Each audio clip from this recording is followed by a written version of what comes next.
Chẳng một tập này thằng kia bật Chrome hỏi nàng Evay Figma login hay liền trên kênh tụi mìnhแบบนี้chẳng thưa ca register cho mình năng account của cọ bảo dưỡng chẳng thưa ca click là account của cọ bảo nàng ngọt nếu đi kia tới ở bên thưa ca load cho nó không Figma hay dương năng khơi tụi mìnhแบบนี้tập việc đa pính chẳng là mấy ở đấy nhưng thưa ca click đi sáng tập mới dương nhưng thưa ca đồ bộ background sáng bảo việc mở kênh so page sau Snap នៅផ្នែកខាងស្ដាំវាជា object ហើយនៅខាងក្រោមនេះជា tool ហើយនៅខាងស្ដាំដៃនេះជា prototype អញ្ចឹងកន្លែងនេះខ្ញុំធ្វើការដូរឈ្មោះ project យើងមកខ្ញុំដាក់ថា test lab ហើយនៅនេះអាចចុចអក្សរ F ឬក៏ click លើហ្នឹងដើម្បីចេញជា frame នឹងក្នុងហ្នឹងយើងអាចរើសជាមួយ model ទូរស័ព្ទរបស់យើងបានខ្ញុំរើស14 plus អញ្ចឹងយើងអាចចុច O សម្រាប់ rectangle ហើយចុច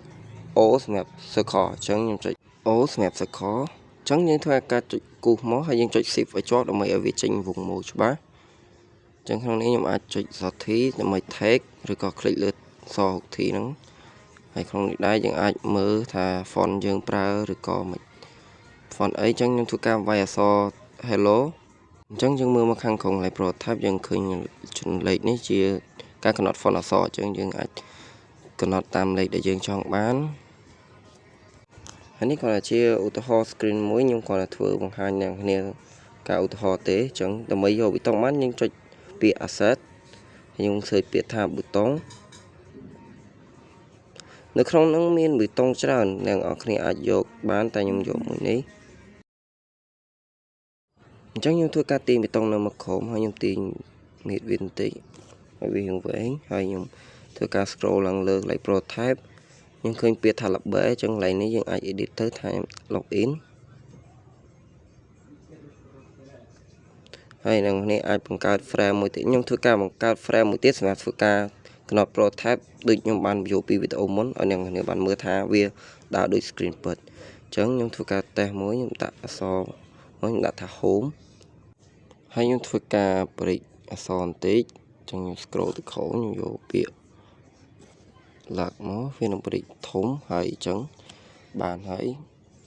តើវាបានប៉ុណ្ណឹងហើយខ្ញុំធ្វើការចូល prototype ដើម្បី connect អញ្ចឹងចុច prototype មកខ្ញុំចុចលើប៊ូតុងខ្ញុំទាញ prototype ហ្នឹងមកដាក់នៅ screen 2អញ្ចឹងយើងថាចុច shift ហើយ space វាចេញបែបនេះហើយចាំវាដើរពេញទៅមកវានឹងចេញ form របស់អ្នកដែលបានធ្វើហ្នឹងអញ្ចឹងវាចេញមកយើងធ្វើការ click login វានឹងទៅ home ហើយនៅក្នុងវីដេអូនេះក៏មានតែប៉ុណ្្នឹងដែរជួបគ្នានៅវីដេអូក្រោយ